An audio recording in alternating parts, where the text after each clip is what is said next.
formaður og systkini nær og fjær. Eins og þið vitið þá var talað að rita aðfararorð eða formála að stjórnarskránni sem væri svona eilítið upphafinn texti, þó ekki of.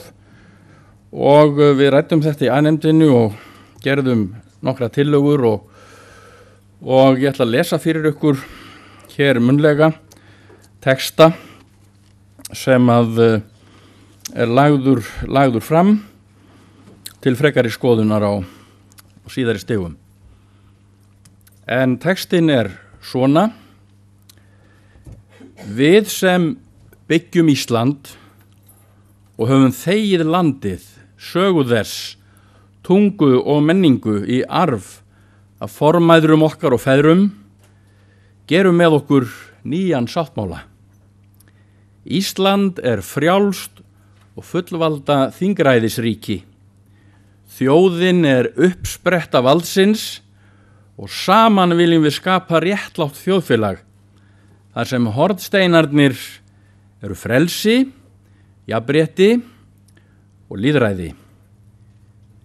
Við sitjum öll við sama borð og ólíkur uppruni auðgar heildina. Stjórnvöld okkar skulu vinna að velferð íbúa landsins, efla menningu þeirra og virða fjölbreytileika mannlífs, lands og lífríkis. Við viljum efla friðsæld, öryggi, heill og hamingju á meðal okkar og komandi kynslóða. Við lýsum jafnframt yfir þeim ásetningi að vinna með öðrum þjóðum að friði og virðingu fyrir jörðinni og öllu mannkyni.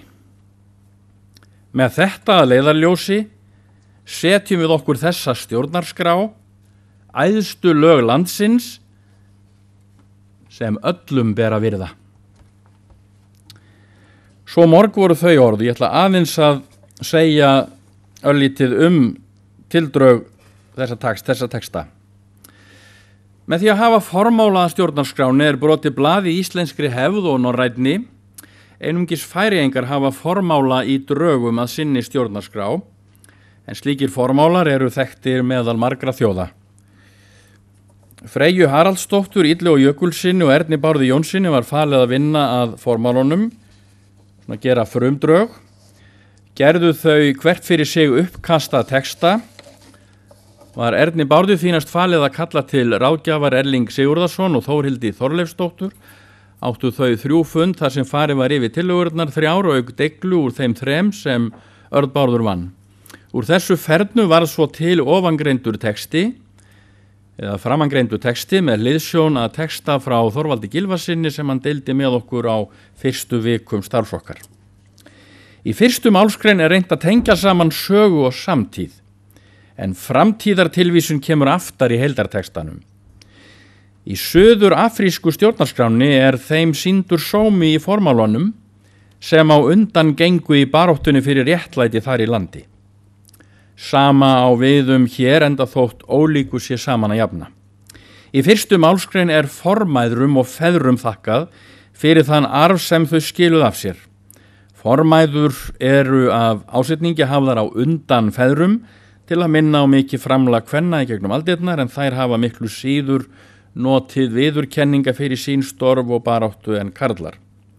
Lögð áhersla á fullveldi, þingræðið og uppsprettu valdsins og hornsteina hugmyndanna í stjórnskipun okkar. Þá mynd á heill íbúa landsins, menningu þeirra, land og lífríki. Markmið þjóðarinnar að byggja upp ríki réttlætis, heillar og hamingju fyrir núverandi íbúa og komandi kynslóðir. Leið á það mynd að við ekki öll á sama bergi brotin. Eigum okkur ólíkan uppruna, en það gerir heildina og arfleifðina fjölbreyttari og auðugri. Og þess vegna setning þarna þau sem að eiga sér annan uppruna, til þess að það stingi síður í augun þetta með formæður okkar og feður og arfin og allt það. Þá samstaða með öðrum þjóðum á friðarvegi áréttuð svo og virðing fyrir öllu mannkyn og jörðu. loks áréttað að stjórnarskráin æðstu lög landsins og hana skulu allir virða. Aðeins þetta með, ég ætla að leyfa ykkur að heyra hérna upphafsorðin úr stjórnarskrá Suður-Afríku á ensku.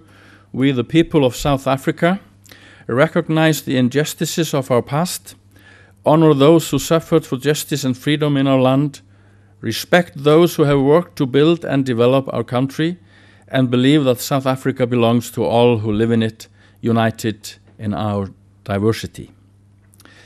Þessi orð kveiktu hugmyndina að inngangsorðum okkar og reyndar var í upphaflegum texta, sérstaklega í tillögunni minni var að vísa til fleiri atriði heldur en bara frelsis, jafnréttis og lýðræðis. Ég hafði þar inni hinar 4 höfuðdygðir, réttlæti, hugrekki, forsjálni og hófsemi og síðan líka hinar trúalegu dygðir, trú, von og kærleika. En það fauk nú út í umræðunni og ekkert síst af minni eigin tillögu og auðvitað get ég alveg séð það fyrir mér að það auðvilt að boða trú, von og kærleika þó það sé ekki stjórnarskrárvarið. En ég ætla svo að leyfa mér að lesa textan aftur og biðja ykkur að hlusta og ég ætla að lesa hann rólega. Við sem byggjum Ísland og höfum þegið landið, sögu þess, tungu og menningu í arf af formæðrum okkar og feðrum, gerum með okkur nýjan sáttmála. Ísland frjálst og fullvalda þingræðisríki. Þjóðin uppspretta valdsins og saman viljum við skapa réttlátt þjóðfélag þar sem hornsteinarnir frelsi, jafnrétti og lýðræði. Við setjum öll við sama borð og ólíkur uppruni auðgar heildina. Stjórnvöld okkar skulu vinna að velferð íbúa landsins, efla menningu þeirra og virða fjölbreytileika mannlífs, lands og lífríkis. Við viljum efla friðsæld, öryggi, heill og hamingju á meðal okkar og komandi kynslóða. Við lýsum jafnframt yfir þeim ásetningi að vinna með öðrum þjóðum að friði og virðingu fyrir jörðinni og öllu mannkyni. Með þetta að leiðarljósi setjum við okkur þessa stjórnarskrá, æðstu lög landsins sem öllum ber að virða. Takk fyrir.